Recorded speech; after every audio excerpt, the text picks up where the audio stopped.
Did you know that Plato, one of the greatest philosophers of all time, was not actually named Plato?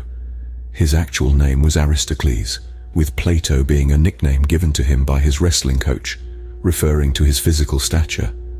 Now that's an intriguing start to the life of a man who would shape the world of philosophy.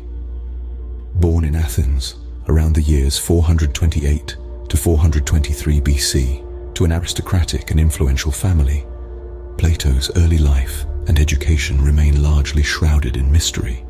He was known to wear earrings and finger rings in his youth, a sign of noble descent, earning him the label of decadent by Sextus Empiricus. Indeed, Plato's affinity for jewelry in his youth was well known. His family is referenced throughout his works, with his brothers Adimantus and Glaucon featuring in his famous work, The Republic. Such references allow us to piece together the family tree of this great philosopher. Plato's travels took him to Italy, Sicily, Egypt and Cyrene, but it was at the age of 40 when he founded his philosophy school in Athens, known as the Academy. The Academy stood on a plot of land in the grove of Hecademus, named after the Attic hero in Greek mythology, Academus. The Academy thrived until its destruction in 84 BC by Sulla. Among the many philosophers who studied at the Academy, the most prominent was Aristotle. In his later life, Plato found himself entangled in the politics of Syracuse, where he attempted to replace the tyrant Dionysius with Dion of Syracuse, Dionysius's brother-in-law and one of Plato's followers. Unfortunately, the plan backfired, and Plato was sold into slavery.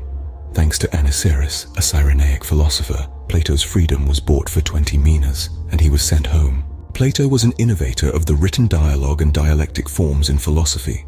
His work covered all major areas of theoretical and practical philosophy, with his most famous contribution being the theory of forms, known today as the problem of universals.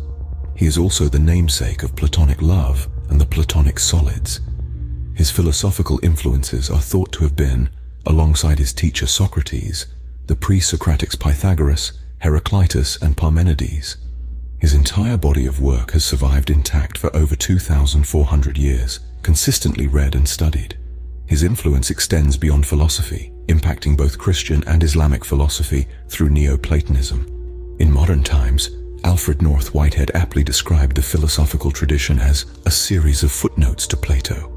The enormity of Plato's impact on philosophy and beyond cannot be overstated.